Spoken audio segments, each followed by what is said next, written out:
महागणेश पञ्चरत्नमादरेण योऽन्वहं प्रजल्पति प्रभातके हृदि स्मरन् गणेश्वरम् अरोगतामदोषतां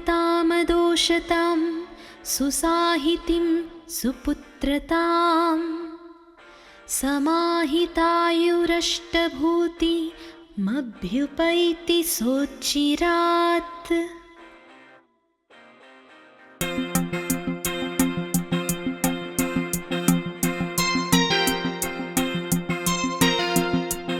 मुदाकरात्तमोदकं सदा विमुक्तिसाधकं कलाधरावतंसकं विलासिलोकरक्षकम्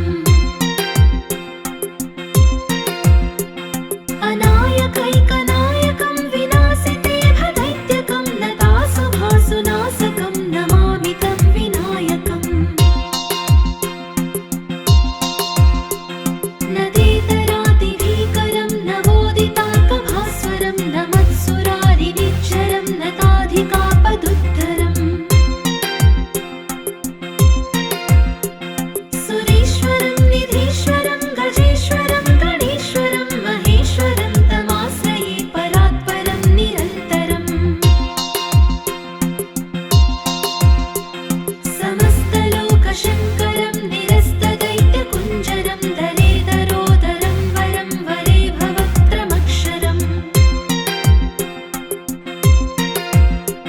कृपाकरं क्षमाकरं मुदाकरं यशस्करं मनस्करं नमस्कृतां नमस्करोमि भास्वरम्।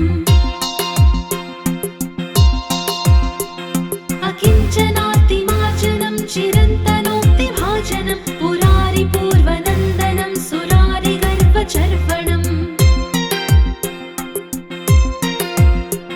प्रपञ्चनाशभीषणं धनञ्जयादिभूषणं कपोलदानवारणं भजे पुराणवारणम्। नितान्तकान्तदन्तकान्तिमन्तकान्तकात्मजम् अचिन्त्यरूपमन्तहीनमन्तराय कृन्तनम् हृदन्तरे निरन्तरं वसन्तमेव योगिनां तमेकदन्तमेव तं विचिन्तयामि सन्ततम्।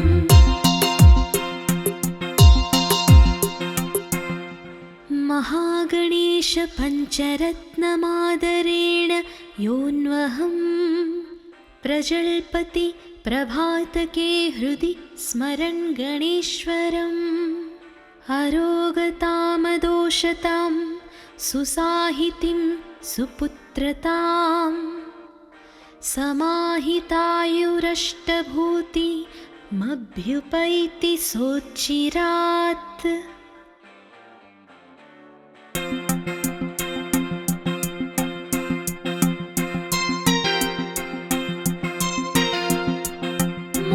मुदाकरात्तमोदकं सदा विमुक्तिसाधकं कलाधरावतंसकं विलासिलोकरक्षकम्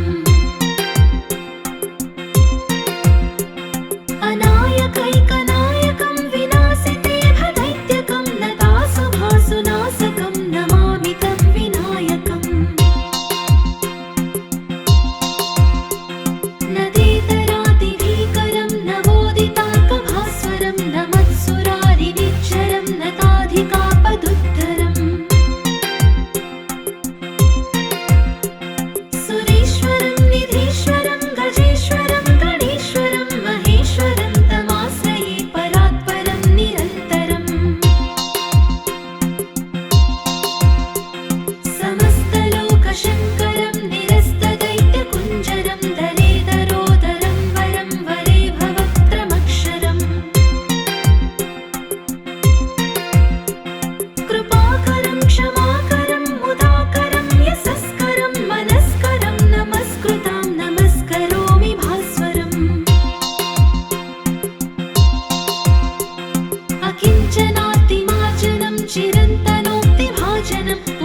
महागणेशपञ्चरत्नमादरेण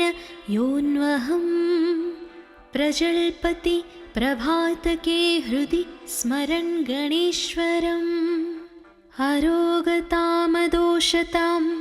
सुसाहितिं सुपुत्रतां समाहितायुरष्टभूतिमभ्युपैति सोच्चिरात्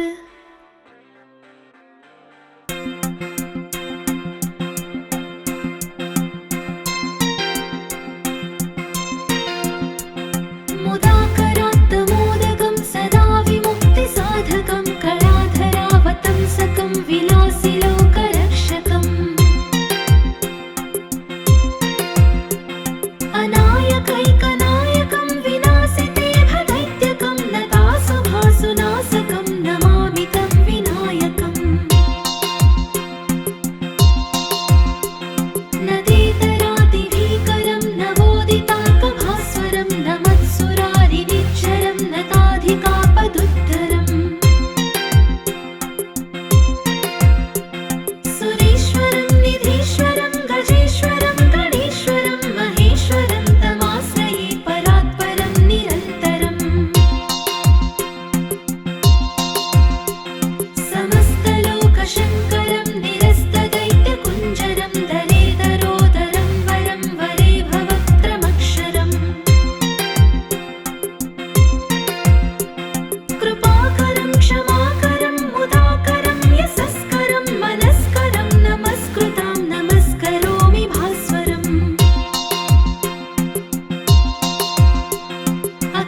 अकिञ्चनातिमार्जनं चिरन्तनोक्तिभाजनं पुरारिपूर्वनन्दनं सुरारिगर्वचर्वणम्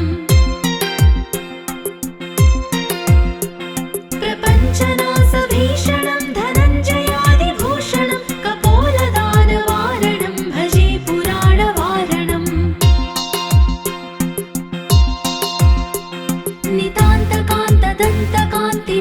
नितान्तकान्तदन्तकान्तिमन्तकान्तकात्मजम् अचिन्त्यरूपमन्तहीनमन्तराय कृन्तनम्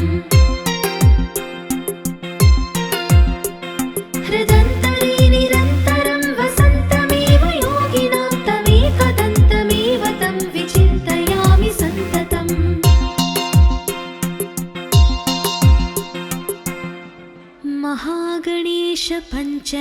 महागणेशपञ्चरत्नमादरेण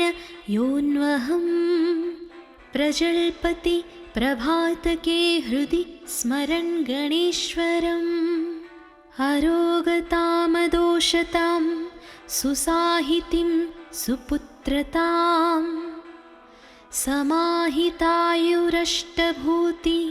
समाहितायुरष्टभूतिमभ्युपैति सोच्चिरात्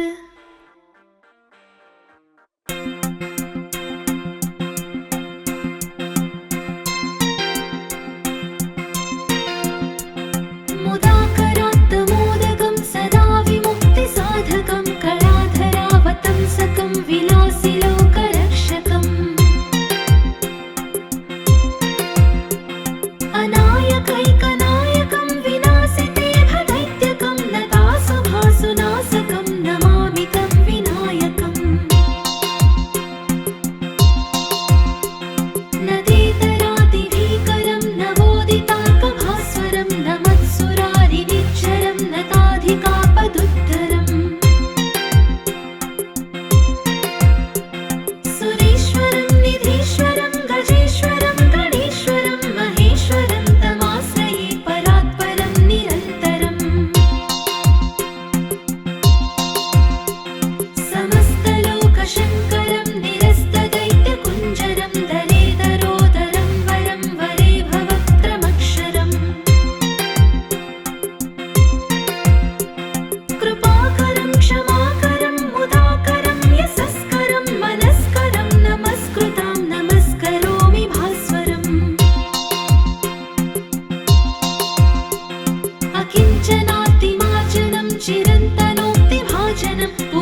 महागणेशपञ्चरत्नमादरेण योऽन्वहं प्रजल्पति प्रभातके हृदि स्मरन् गणेश्वरम् अरोगतामदोषतां सुसाहितिं सुपुत्रतां समाहितायुरष्टभूतिमभ्युपैति सोच्चिरात्।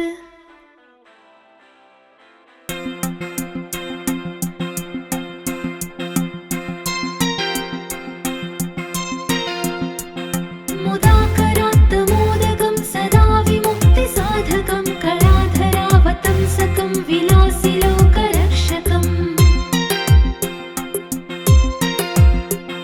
अनायकैकनायकं विनाशिते भदैत्यकं नतासुभासुनाशकं नमामि तं विनायकम् नदेतरादिभीकरं नवोदितार्कभास्वरं नमत्सुरारिनिच्चरं नताधिकापदुद्धरम् सुरेश्वरं निधीश्वरं गजेश्वरं गणेश्वरं महेश्वरं तमाश्रये परात्परं निरन्तरम् समस्तलोकशङ्करं निरस्तदैत्यकुञ्जरं दलेदरोदरं वरं वरे भवक्त्रमक्षरम् कृपाकरं क्षमाकरं मुदाकरं यशस्करं मनस्करं नमस्कृतां नमस्करोमि भास्वरम् अकिञ्चनातिमार्जनं चिरन्तनोक्तिभाजनं पुरारिपूर्वनन्दनं सुरारिगर्वचर्वणम् प्रपञ्चनाशभीषणं धनञ्जयादिभूषणं कपोलदानवारणं भजे पुराणवारणम् नितान्तकान्तदन्तकान्तिमन्तकान्तकात्मजम् अचिन्त्यरूपमन्तहीनमन्तरायकृन्तनम् हृदन्तरे निरन्तरं वसन्तमेव योगिनां तमेकदन्तमेव तं विचिन्तयामि सन्ततम्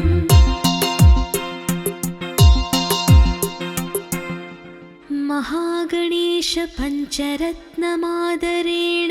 योऽन्वहं प्रजल्पति प्रभातके हृदि स्मरन् गणेश्वरम् अरोगतामदोषतां सुसाहितिं सुपुत्रतां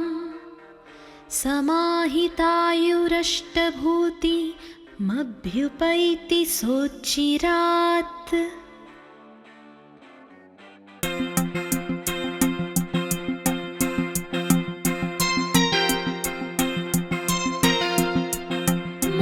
मुदाकरात्तमोदकं सदा विमुक्तिसाधकं कलाधरावतंसकं विलासिलोकरक्षकम् अनायकैकनायकं विनाशिते भदैत्यकं नतासुभासुनाशकं नमामि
अचिन्त्यरूपमन्तहीनमन्तराय कृन्तनम् हृदन्तरे निरन्तरं वसन्तमेव योगिनां तमेकदन्तमेव तं विचिन्तयामि सन्ततम्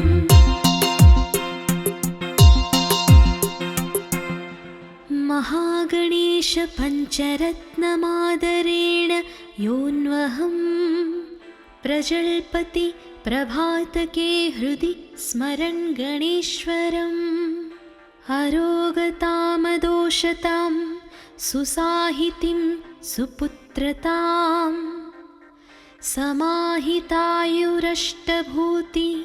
समाहितायुरष्टभूतिमभ्युपैति सोच्चिरात्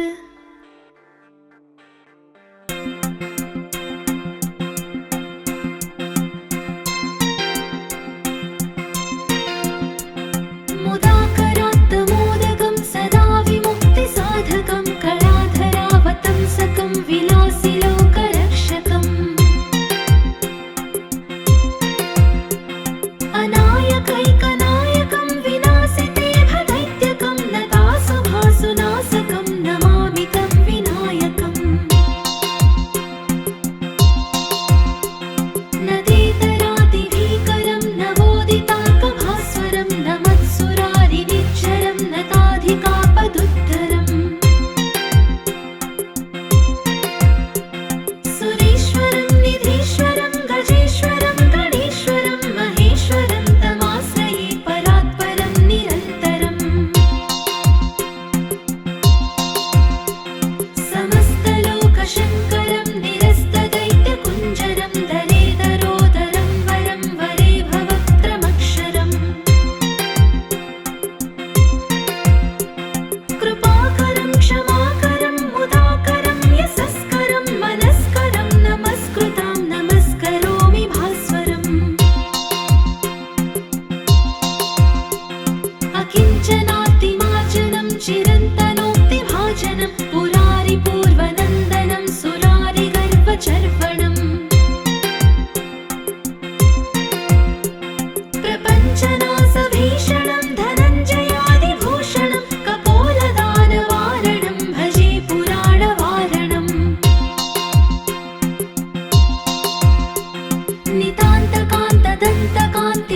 नितान्तकान्तदन्तकान्तिमन्तकान्तकात्मजम् अचिन्त्यरूपमन्तहीनमन्तराय कृन्तनम् हृदन्तरे निरन्तरं वसन्तमेव योगिनां तमेकदन्तमेव तं विचिन्तयामि सन्ततम्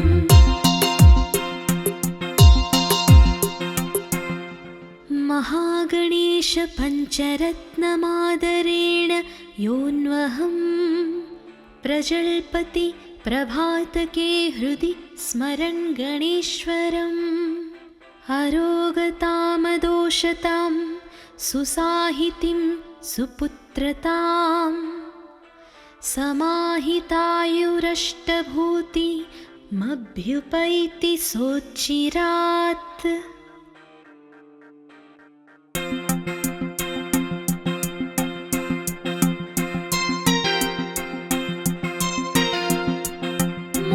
मुदाकरात्तमोदकं सदा विमुक्तिसाधकं कलाधरावतंसकं विलासिलोकरक्षकम् अनायकैकनायकं विनाशिते भदैत्यकं नतासुभासुनाशकं नमामि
महागणेश पञ्चरत्नमादरेण योऽन्वहं प्रजल्पति प्रभातके हृदि स्मरन् गणेश्वरम् अरोगतामदोषतां सुसाहितिं सुपुत्रताम् समाहितायुरष्टभूतिमभ्युपैति सोच्चिरात्।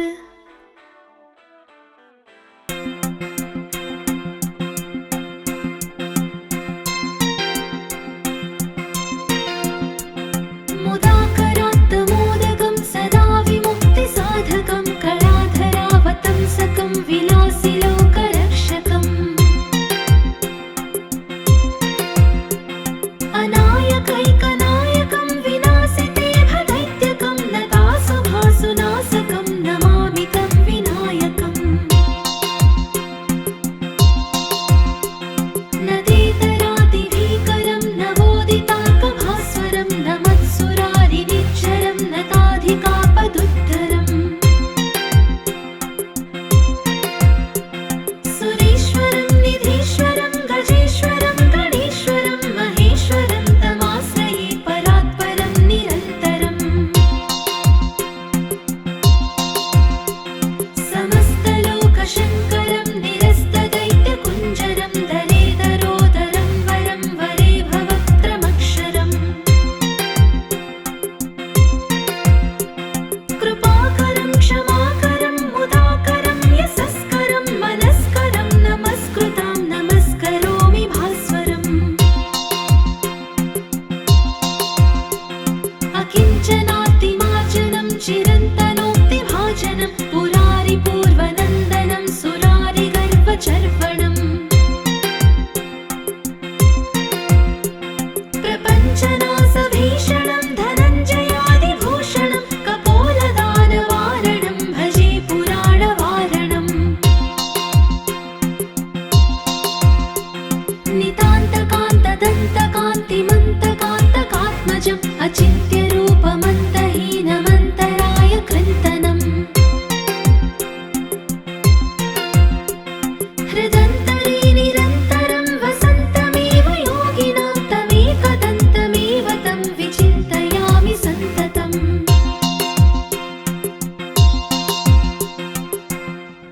महागणेश पञ्चरत्नमादरेण योऽन्वहं प्रजल्पति प्रभातके हृदि स्मरन् गणेश्वरम् अरोगतामदोषतां सुसाहितिं सुपुत्रताम् समाहितायुरष्टभूतिमभ्युपैति सोच्चिरात्।